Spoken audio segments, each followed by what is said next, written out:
1971 لائڈز bank London. اپنے اپنے کام میں ماہر لوگ چاہیے تھے۔ ایک چھاتے کی مدد سے کچھ ہی دنوں میں پورے والٹ کا نقشہ بنا لیا، بہت قریب، لٹرلی یہ اسٹور بینک سے صرف 2 ڈور دور تھا۔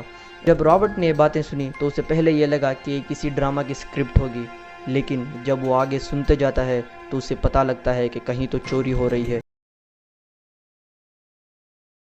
اس نے فوراً پولیس کو کال کر کے بتایا، لیکن آفیسرز نے اس کی بات کا کوئی ری ایکشن نہیں دیا، بس اسے ریکارڈ کرنے کو کہا۔ جب والٹ کا ایکسپلوسو بلاسٹ ہوا تو سارا والٹ ڈسٹ اور دھوئیں سے بھر چکا تھا، اسی لیے انہیں کام کرنے میں دقت بھی آنے لگی اور یہ لوگ بہت تھک بھی چکے تھے۔ اسی تھکان اور فرسٹریشن کی وجہ سے یہ ایک دوسرے پر بہت زیادہ چلانے لگے، لیکن یہ ایک بہت بڑی غلطی کر دیتے ہیں۔ ایک ٹیم میٹ نے بابی کا ریئل نام واکی ٹاکی میں چلا دیا تھا اور وہ اس کیسٹ میں ریکارڈ ہو گیا جو کہ رابرٹ ریکارڈ کر رہا تھا، اور جب یہ ریکارڈنگ پولیس کے کانوں تک پہنچی تو انہیں بھی رابرٹ پر یقین ہو جاتا ہے، لیکن یہاں پولیس سے ایک بہت بڑی غلطی ہو جاتی ہے۔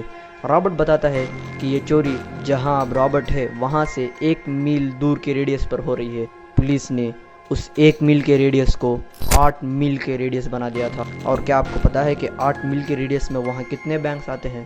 700 بینکس سے بھی زیادہ۔ اور پولیس لائڈز بینک کے والٹ کے دروازے تک بھی آئی تھی، اور بابی جو پہرا دے رہا تھا اس نے پہلے ہی گیون کو بتا دیا تھا، تو یہ لوگ چپ چاپ والٹ کے اندر ہی رہے۔ مین وائل پولیس کو کوئی نشان والٹ کے دروازے پر نہ ملنے کی وجہ سے وہ واپس چلے جاتے ہیں کسی اور بینک کی تلاشی لینے۔ اب ان کو والٹ کے اندر گئے پورے 30 گھنٹے ہو چکے تھے۔ جتنا سامان ان کے بیگ میں آ سکتا تھا انہوں نے سب کچھ لوٹ لیا۔ 500 سیف میں سے 268 سیف کو ان لوگوں نے صاف کر لیا تھا، لیکن وہ سیفوں میں صرف پیسہ ہی نہیں، کچھ پرسنل آئٹمز بھی تھے، جیسے کہ رائل فیملی کی سیکرٹ فوٹوگراف۔ یہ ہم بعد میں دیکھیں گے، پہلے ہم اپنی کہانی کو کمپلیٹ کر لیتے ہیں۔ تو اگلے دن کا سورج نکل چکا تھا۔ جب ایک امپلائی وارڈ کو چیک کرنے کے لیے جاتا ہے تو وہاں کچھ بھی نہیں ہوتا، یہ لوگ وہاں سے نکل چکے تھے۔ جب پولیس آئی وارڈ کی تلاشی لینے تو انہیں زمین میں کچھ فوٹوز ملتے ہیں، اور تو اور جب اندازہ لگایا گیا اماؤنٹ کا جو چوری ہوا تو شاکنگلی 3 ملین پاؤنڈز کی چوری تھی۔ یہ اماؤنٹ اتنا بڑا تھا کہ اگر انفلیشن کو اکاؤنٹ میں رکھتے ہوئے انڈین کرنسی میں کنورٹ کریں تو آج کے ڈیٹ میں یہ 570 کروڑ سے بھی زیادہ کی چوری تھی۔ اور اتھارٹیز نے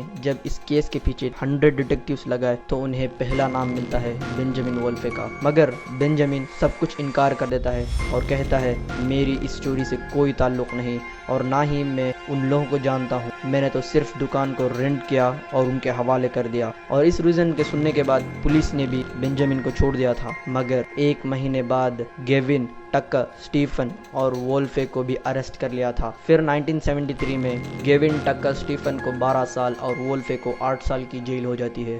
3 ملین پاؤنڈز میں صرف 2,31,000 پاؤنڈز ہی ریکور ہو سکے، باقی 2.7 ملین پاؤنڈز آج تک نہیں ملے اور باقی کے ٹیم میٹس کو بھی نہیں پکڑا گیا۔ اور جو فوٹوز زمین میں ملے تھے وہ کیا ہیں، آج تک کوئی افیشل اور اتھینٹک ریپلائی نہیں آیا ہے، مگر کچھ کانسپریسی تھیوریز کہتی ہیں کہ وہ فوٹو پرنس مارگریٹ جو کوئین کی بہن تھی اس کی کنٹروورشل امیجز تھی، اور یہ کانسپریسی تھیوری تب یقین میں بدل جاتی ہے جب لائڈز بینک کے اس والٹ کو نیشنل آرکائیو ڈکلیئر کر دیا گیا، یعنی کہ یہ والٹ اب 100 سالوں بعد اوپن کیا جائے گا، مطلب 2071 میں۔ اب آلموسٹ 53 ایئرز ہو چکے ہیں اور یہ والٹ کھلنے میں صرف 47 ایئرز باقی ہیں، اور یہ تھیوری صرف ایک کہانی ہے یا حقیقت، یہ تو وقت ہی بتائے گی۔ لیکن آپ کو کیا لگتا ہے، کیا اسی لیے پریس کو سینسرشپ دے دی گئی تاکہ یہ نیوز باہر نہ جا سکے، اور کیا سچ میں پولیس بھی ان کے ساتھ ملی ہوئی تھی؟